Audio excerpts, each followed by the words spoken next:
To my Hamas-supporting neighbors, I know right now is a highly charged time for everyone. Israelis do not want war, but we also want peace. In the last years, Israel has not experienced peace, especially with regard to Gaza.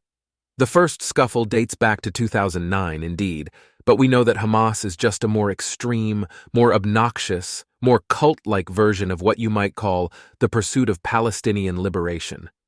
I am all for everyone on earth living a decent and dignified life. But what was done on October 7th is not an act of or desire for liberation.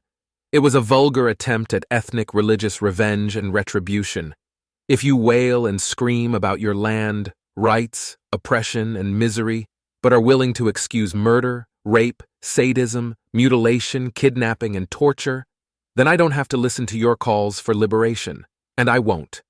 When the videos, photographs, and stories of October 7th's carnage come not from Israeli propaganda, but from Hamas terrorists themselves, then how am I to think anything other than Palestinians want credit for these atrocities?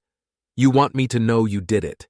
You want me to know you are proud of it. You want me to see you for who you are. Guess what? I do. Israel's response has been harsh, widespread, and unabashed. In Israel, we do not deny the destruction taking place across Gaza, the unfortunate civilian casualties, and the living hell that much of the Strip has become. We are fully aware that daily life has gotten exponentially worse for Gaza's people, and we do not lose sleep knowing that you are undergoing immense suffering, irrespective of who is to blame. What's more, we are not trying to sugarcoat or circumvent these inconvenient truths. We are very much at peace with the consequences. Why? Because after seeing the footage of October 7th, our empathy evaporated, and our desire for peace, not to be confused with a fruitless peace process, skyrocketed. After all, peace tends to come after war. In war, people die, and that sucks. But people also died on October 7th, some 1,200 of them, with 250 more kidnapped back to Gaza. Despite what the mainstream media and social media lead people to believe, our deaths are no less significant than yours. As long as you continue supporting terror against Israel and Jews, I will continue supporting Israeli politicians who ruthlessly defend our country, even when Palestinians, innocent and not, die as a result. I do not pay taxes to some world government that is supposed to ensure all 8 billion people on earth are kept safe and sound. I pay taxes in Israel, and I expect Israel to defend me and its other tax-paying citizens. That's how this works. When terror groups hijack territories like they have done in Gaza, using it as a launchpad for Islamic Jihad, pernicious military action is the only way, regardless of the risk to innocents. Still, since the State of Israel's founding in 1948, we Israelis have tried to accommodate the Palestinians every which way: territorial concessions, peace agreements, financial aid, work opportunities, and more. But nothing seems to work. If anything, these gestures had the opposite effect: more vile terrorism against mostly innocent Israeli civilians. So Israel put up checkpoints and walls to better protect its borders, just as any country would reasonably do. Our politicians and security establishments let us down on October 7th, but we know that does not change the very intentions of so many Palestinians, to exact as much hurt and spite on as many Jews as possible. But you have an opportunity to change this script. Despite all the trauma that the Palestinians have caused Israelis, many of us are still willing to accommodate the Palestinians. It starts with you, though. It starts with speaking out and standing up to the extremist elements in Palestinian society that are only making Palestinian suffering worse. I know, this is not so easy to do, and it certainly is easier to blame the Jews for all your troubles. As the old Jewish saying goes, the anti-Semite does not accuse the Jew of stealing because he thinks he stole something. He does it because he enjoys watching the Jew pull out his pockets to prove his innocence.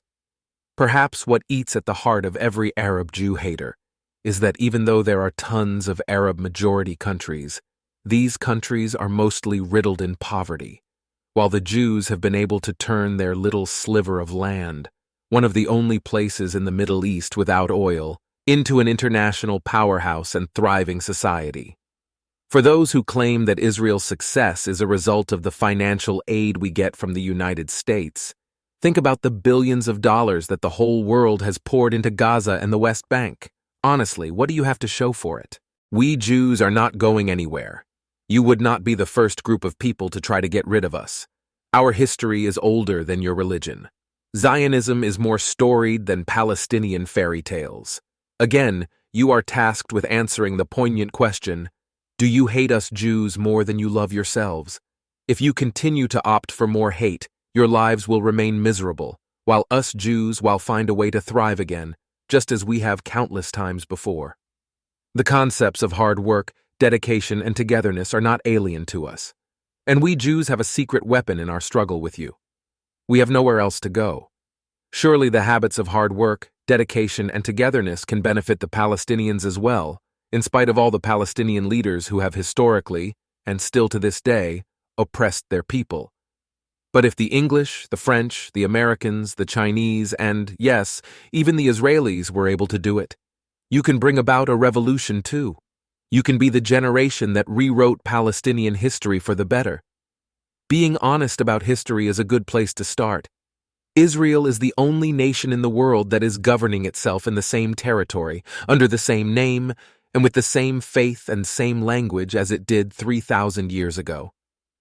The more you deny these historical facts, the more you deny your own prosperity, and the more you make us realize that Palestine is the only country in the world that never existed before its so-called occupation.